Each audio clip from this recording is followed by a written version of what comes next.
Šiuo metu yra daugiau nei 100 galimybių mokytis įvairaus dizaino. Lietuvos dizainerių sąjungoje 50 narių, o suskaičiuoti visų dabar vykstančių dizaino procesų, ko gero, nebūtų įmanoma. Tad šis pasakojimas bus tik apie vieną parodą, kuri taip ir vadinosi Dizaino procesai ir apie vieną dizainerį bei jos dizaino procesus. Pamenate, maždaug prieš 1,5 metų jaunos dizainerės Barboros Adamonytės šviestuvas pasaulio dizaino apdovanojimuose Singapūre pelnė prestižinį apdovanojimą. Prieš 1,5 metų Barbora buvo tik pradėjusi dizaino magistro studijas, o dabar procesas tęsiasi. Veiksmas vyksta, nestovi vietoje. Labai džiugu, kad industrinis gaminių produktų dizainas iš tikrųjų labai tokiam atgimime, tiek iš užsakovų pusės galima spręsti, tiek šiaip iš susidomėjimo iš visos aplinkos. Ir šiuo metu esam dizaino procesų parodoje ir aš kaip tik baiginėjau magistro studijas Vilniaus dailės akademijoje. Vilniaus dailės akademijos galerijoje Akademija 2 pastarąsias savaitės veikia akademijoje dizainą studijuojančių magistrantų paroda Dizaino procesai. Pirmadienį, kai kitos galerijos ir kultūros įstaigos ilsisi, jauni dizaineriai čia leido pažvelgti į sąmoningai nebaigtus kūrybinius procesus, tam, kad vėliau galėtumėte stebėti, į ką procesai išaugo. Kodėl taip vadinasi? Mes norėjom parodoje parodyti ne tik rezultatą vienokios ar kitokios kūrybos, bet ir tam tikrus atskleisti kūrybinius procesus ir kad ir parodyti žiūrovams, kaip gimsta tie dizaino kūriniai. Siekiam tai parodyti, kad dizainas arba gaminių dizainas tai nėra vien daiktai ir tai, kaip jie atrodo, kaip jie funkcionuoja. Daiktai atspindi vienokius ar kitokius socialinius, ekonominius, kartais ir politinius reiškinius visuomenėje. Mes pristatome bendrą projektą su grupioku Ignu Survila ir šiaip mes už akademijos ribų nemažai kartų dirbame. Tai pristatome bendrą mūsų dizaino procesą. Mano tema yra maitinimas ir kvapų sąveika dienos cikle, o jo yra City Birds, tų visų paspirtukų judėjimo atvejais ir taip toliau. Pamenate, praėjusių metų pavasarį jaunas dizaineris Ignas Survila buvo tik sugrįžęs iš Ženevos, kur inovacijų parodoje jo kurtas paspirtukas Pigeon laimėjo sidabrą. Tądien, kai buvo atidaryta paroda, Ignas džiaugiasi tuo, kad po 1,5 metų darbo pavyko gauti licenzijas ir įrodyti, kad paspirtukas saugus ir tinkamas masiniai gamybai. Procesas vis dar tęsiasi.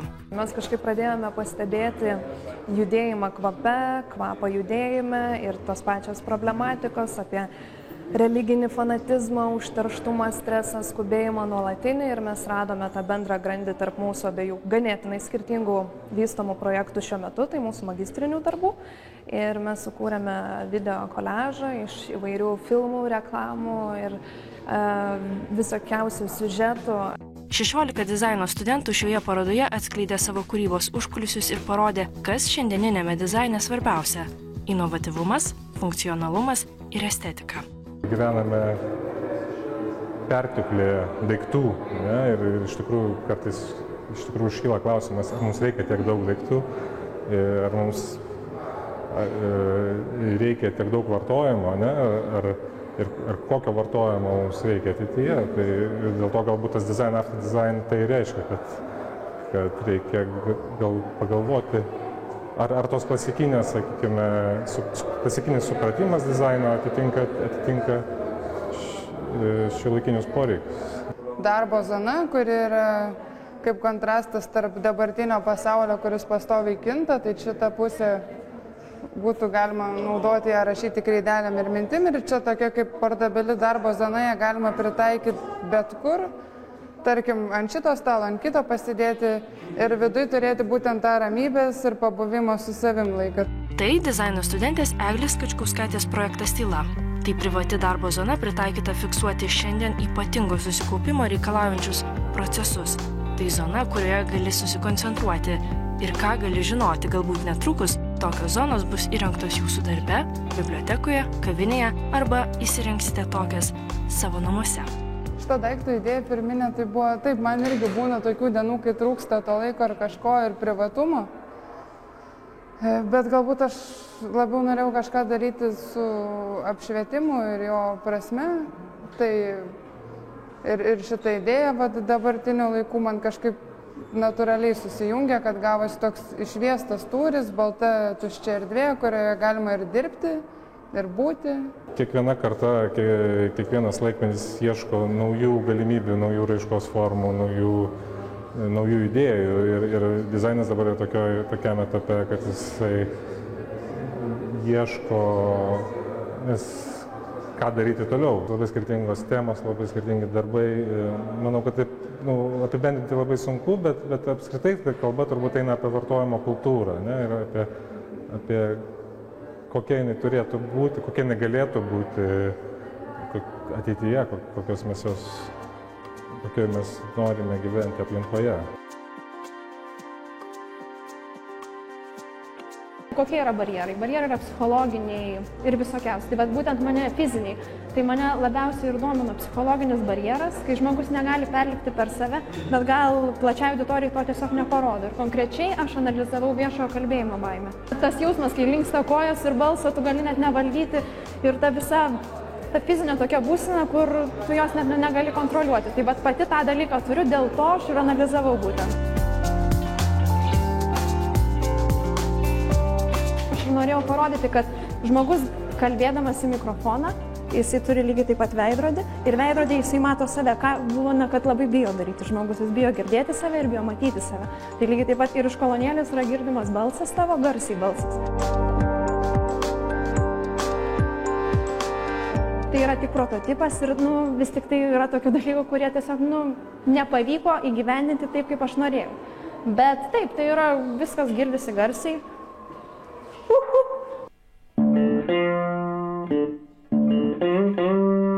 Kalbant apie garsus, ar pamenate, kaip prieš 1,5 metų Rapolas Gražys mūsų studijoje grojo savo sukurtą belade gitara Lava. Šiandien tokią gitarą jau galima įsigyti ir muzikos prekių parduotuvėje, bet procesas vis dar tęsiasi. Taip pat lieku prie gitarų. Šiuo projektu bandau atskleisti jų garsą per kitą prizmę, bendradarbiaudama su Ignu Juzoku kompozitorium. Kūrėme kvadrafoniją. 4 kolonėlių garsas, paleistas tuo pačiu metu, bet truputėlį skiriasi garsas iš esmės abiejų pusių. Ir kai žmogus atsistoja per vidurį, truputėlį jausmai sukyla nuo paprastesnių, nuo tokių ramesnių jausmų ir perėjimas į labai intensyvų. Ši instaliacija yra reprezentatyvinis meninis kūrinys, galima taip teikti. Tai jis būtent ir reprezentuoja dizainą. Išklausę jo, atsistoję čia per vidurį, jūs galiausiai galite pamatyti internetinį adresą, kurio užėję jūs pamatote tikrąjį dizainą, kas čia skamba. Jei jau lankysitės nurodytų adresų, atkreipkite dėmesį, kiek pastaruoju metu atsirado dizaino produktų ženklų, prekių ir jų parduotuvių. Atrodo, kad tapo populiaru ir madinga dalyvauti dizaino procesuose, siūti, gaminti, sukurti prekės ženklą ir siūlyti įsigyti. Dizainu tapo viskas, tačiau viskas toli gražu nėra dizainas. Bent jau, sakykime, akademijoje tai yra vienas populiariausių specialybių dizaino, tai automatiškai studijuoja daugiau žmonių ir galbūt viešoje erdvėje daugiausiai, aš nesakyčiau, kad daugiausiai, bet gal jie kartais labiau matomi. Tai yra visgi taikomasis, jeigu taip sakant, taikomasis menas ir jisai gal yra lengviausiai pritaikomas mūsų kasdienybėje. Gal dėl to jo ir poreikis yra šiek tiek didesnis.